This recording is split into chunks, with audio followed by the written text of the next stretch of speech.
अहो सर, पण मला त्याला शिकवायला जमल का? जमवावं लागल लतिका. हे पहा, आता ना अभिनम्मीला एकलव्य बनावं लागेल आणि तुला त्याचे डोळे, डोक आणि मन बनावं लागल.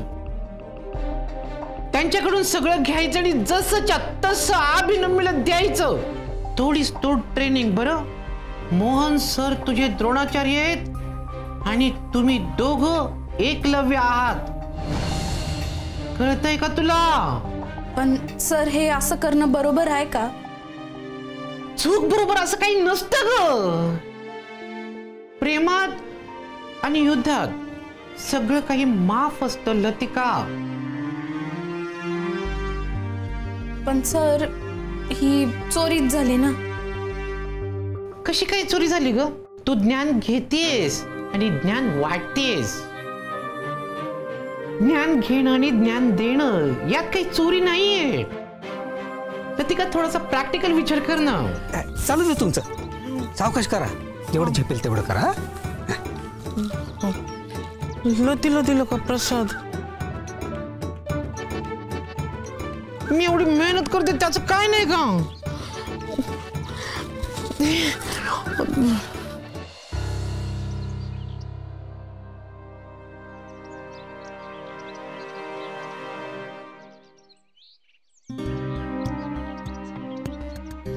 लते, कुठं हरवली? काही नाही बापू. काही टेन्शन आहे का? नाही. लते, तू माझ्यापासून काहीतरी लपवते. काय लपवते? बापू, एक विचारू का? विचार की. तुम्ही जर एखादी गोष्ट मला दिली आणि जर ती मी अभ्याला दिली तर ती चोरी होणार का? नाही. तुम्ही जर मला म्हणलं की नको देऊ तरी बी? असं विचारणं चुकीचं आहे ग. म्हणजे असं पाय, मी तुला एखादी गोष्ट दिली आणि तू ती आभ्याला दिली. पण तू आणि आभ्या वेगळे नाहीच आहे ना. तुम्ही दोघं एकच युनिट आहे. कंट्रोल नाही. आणि ते मी कसं चेक करणार? तू घरी गेल्यावर नवऱ्याला ट्रेनिंग मधलं काय काय शिकवणार ते मला कसं काय कळणार? कारण ऑफिशियली मी तुला असं नाही म्हणू शकत ना की नवऱ्याला भेटू नकोस, त्याच्याशी बोलू नकोस. मी तुला नाही म्हणेन, पण तू माझ्या ऑर्डर फॉलो करते की नाही हे मला कसं कळणार? कारण ट्रेनिंग नंतर तू काय करते याच्यावर माझा कंट्रोल नाही. माझा ऑफिशियल स्टँड हाच आहे की मी दौलतच्या कॉम्पिटिटरला ट्रेन करू शकत नाही. पण तुझ्या आयुष्यात तू काय करायचं हा तुझा प्रश्न आहे. सर, एक विचारू का? हा, विचार ना. तुम्ही मला शर्यतीसाठी तयार कराल का? तू मला गुरु मानलाय, त्यामुळे शिष्याला ज्ञान देणं माझं काम आहे. अरे, इथल्या शर्यतीसाठी काय, मी तुला ऑलिम्पिकच्या शर्यतीसाठी पण तयार करेन. 1 महिन्यात तयार कराल तुम्ही? हो, फक्त मी सांगेन तसा डाएट आणि प्रॅक्टिस फॉलो कर. बाकी तू फिट आहे. तू शर्यतीत उतरली ना तर तू भला भल्यांची सुट्टी करशील. करणार सर. अरे नको नको, बस. Thank you sir. ढाल जर आमच्या घरी आली ना तर ती मी तुम्हाला अर्पण करायला सांगेन. ऑफिशियली मी ते एक्सेप्ट करू शकणार नाही.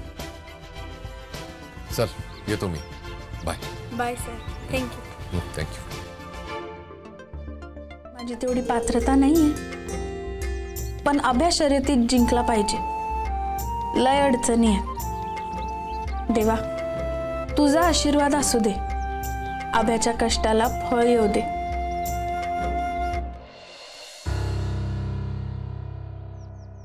ज्या मातीची भाषा करू राहिला तू दौलत, त्याच मातीत मी बी वाढलोय. आता तीच माती कपाळाला लावून भिडतो पाय तुला.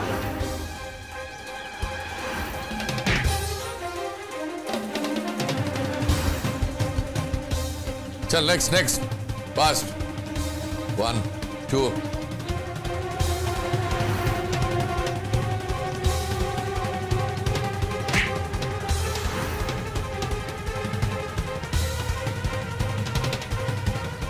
काय रे, लक्ष कुठे आहे तुझं?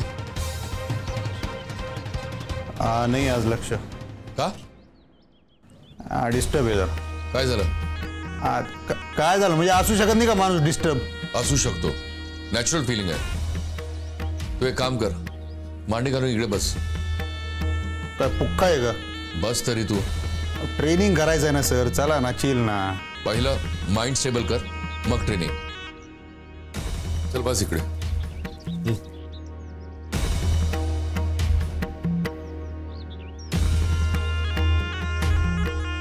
हा.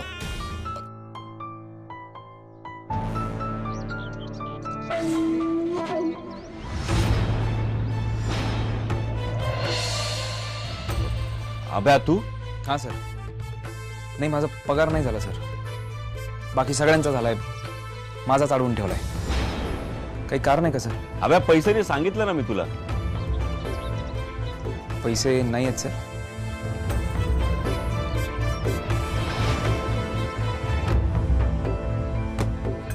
अरे हे त्या दुसऱ्या साईटवरचे पैसे ते कसे तरी मॅनेज केले मी. माझा बी हप्ता आहे सर. 2-2 साईटवर मी एकटा राबतोय. कधी तक्रार नाही केली मी तुमच्याकडे. तुमची अडचण आहे मी समजून घेतली ना सर, मग माझी अडचण आहे तुम्ही समजून घ्यायला नको का सर? हे बघ अबे ऐक माझं. आता तुम्ही ऐका सर, माझा पगार होणार आहे का नाही एवढंच बोलायचं मला. बाकी काही बोलण्यात इंटरेस्ट नाही मला. आणि आत्ताच्या आत्ता पगार होणार नसत तर मी काम करू शकत नाही.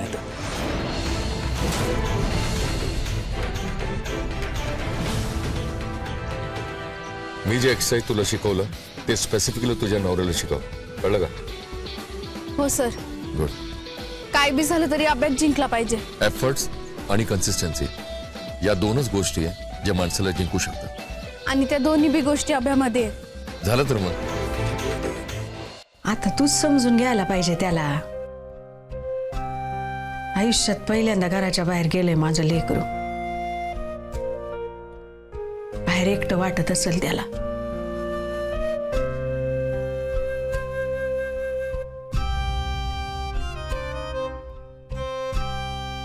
लते, तुझा नाही तर कोणाचा आधार आहे बरं त्याला सांग पाहू.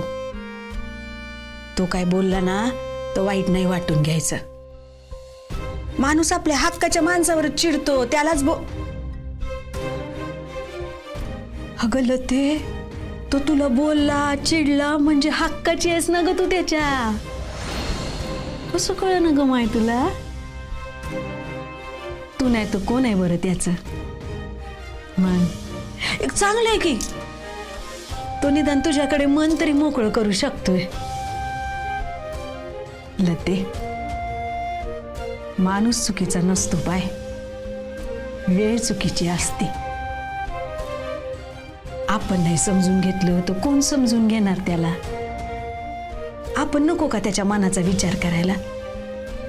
नोकरी, शर्यत आणि घरचं किती बी सख्खा मित्र असला नाही तरी पण पाहिलं ना मी येताना आता ऊर फटूस तर जीव खाऊन पळत होते नुसते. आतेबाई, हिला ती काऊन रडू राहिली हो? भांडण झालं वाटतं तिचं आणि बोल.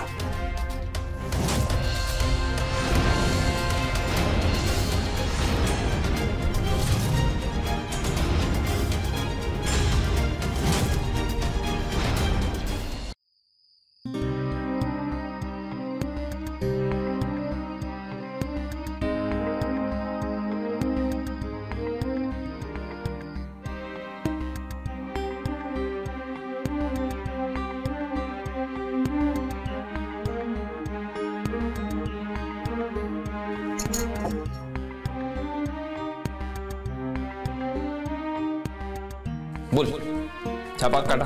छापा पडला तर तू जाणार आणि काटा पडला तर नाही जाणार.